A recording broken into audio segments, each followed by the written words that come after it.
વિદ્યાર્થી મિત્રો, ઠેબા ક્લાસીસમાં ઠેબા મેડમ તમારું સ્વાગત કરે છે।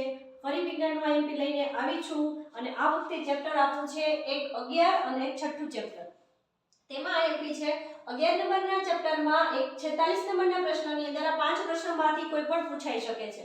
પહેલો પ્રશ્ન જોઈએ, વિદ્યુત પ્રવાહની તાપીય અસર એટલે શું? શા માટે ટોસ્ટર તથા વિદ્યુત ઇસ્ત્રીની કોયલીય શુદ્ધ ધાતુની ન બનવાની નિક્રોમ મિશ્ર ધાતુની બનાવવામાં આવે છે। હવે જો આઈએમપી છે ધ્યાન રાખજો, એટલે આ જે આપું છું તે પાકું કરજો જ।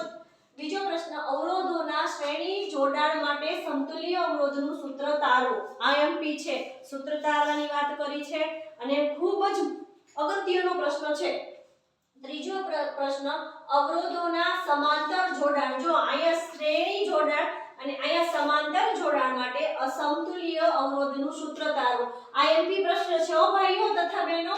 વિદ્યુત પ્રવાહની તાપીય અસરના વ્યવહારિક ઉપયોગો ઉદાહરણ સાથે સમજાવો। ઉદાહરણ સાથે સમજાવવાના છે, ઉદાહરણ આપજો, નહીતર માર્ક્સ કપાઈ જશે।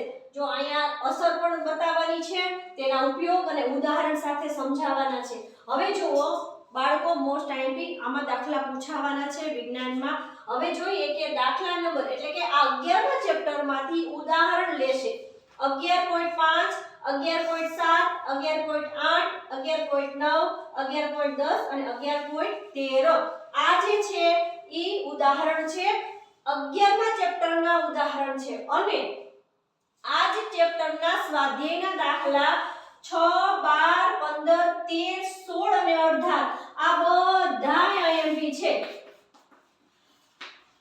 આમાંથી તમારે પાંચમો પ્રશ્ન પૂછાવાનો છે।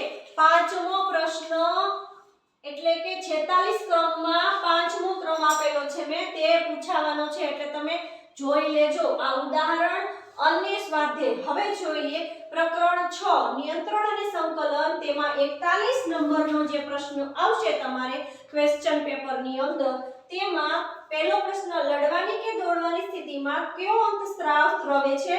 પ્રાણી શરીરમાં થતી તેની અસરો જણાવો।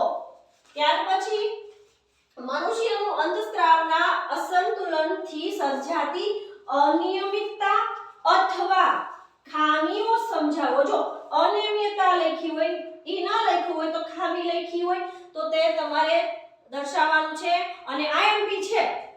ત્રીજો પ્રશ્ન, પરાવર્તીય કમાન એટલે શું? કરોડરજ્જુની પરાવર્તી ક્રિયાઓ જણાવો। ચોથો પ્રશ્ન, ચેતાકોષની સંરચના દર્શાવતી આકૃતિ દોરો અને તેના કાર્યોનું વર્ણન કરો।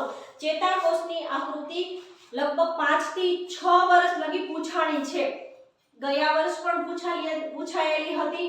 અને બીજું, આ ચેતાકોષની આકૃતિ જો નાની ન દોરતા, એટલે કે સાવ આવડી ન દોરતા, આમ કરીને આમ કરો છો, એ આવડી ન દોરતા ક્યારે પણ, એ આકૃતિ તમે એક પેજમાં વ્યવસ્થિત ચોખ્ખી આકૃતિ દોરજો અને એની અંદર એના કાર્યોનું વર્ણન કીધું છે ને, તો એ પાછલા પેજ ઉપર પોઈન્ટ બાંધીને વ્યવસ્થિત માર્ક કરીને મૂકજો। વનસ્પતિ, ત્યાર પછીનો પ્રશ્ન છે, વનસ્પતિ અંતસ્ત્રાવોના નામ અને તેની અસરો જણાવો। જો વનસ્પતિના નામ કીધા છે, અંતસ્ત્રાવના અને તેની અસરો, આ બધું જે માંગ્યું હોય ને તે લખવું। માર્ક બધા ના હોય, તમે ઉદાહરણ આપ્યું હોય, ઉદાહરણ ન લખો, માત્ર માહિતી કે વર્ણન આપ્યું હોય તો એટલું જ લખો તો એને માર્ક ન મળે તમને। અને વિજ્ઞાન તો ગણિત કરતા આપણને અઘરું વધારે લાગે છે, એમાં તો 3 વિજ્ઞાન પાકી કરવી, આપણે નવનીત હોય છે ને 3 તો 3 પાકી કરવી એટલે ઘણી અઘરી પડે છે, પણ જ્યાં સુધી બને ને ત્યાં સુધી આ બધા પ્રશ્નો છે ને ભાઈઓ તથા બહેનો પાઠ્યપુસ્તકના જ છે, ઈવન કાંઈના નથી કે ભાઈ કોઈ અપેક્ષિતમાંથી લીધા હોય કે કોઈ અસાઇનમેન્ટમાંથી, એવું નથી। તમારે ટેક્સ્ટ બુક પાકી કરો ને એટલે કાંઈ વાંધો નહીં આવે, આ એમાંથી જ આઈએમપી પ્રશ્નો મૂકેલા છે। ઓકે વિદ્યાર્થી મિત્રો, આવો વિડિયો તમને ગમતો હોય તો હજી એક પાઠ લઈને આવવાની છું। જ્યાં સુધી વિજ્ઞાનના આઈએમપી પૂર્ણ ન થાય ત્યાં સુધી મારા દરેક વિડિયો આવતા રહેશે। જો તમને આ વિડિયો ગમતો હોય અને આઈએમપી તમારે પ્રશ્ન જોતા હોય તો લાઈક કરજો, સબસ્ક્રાઇબ અને બીજા ધોરણ 10 ના વિદ્યાર્થીઓને ફોરવર્ડ કરજો। Okay, by.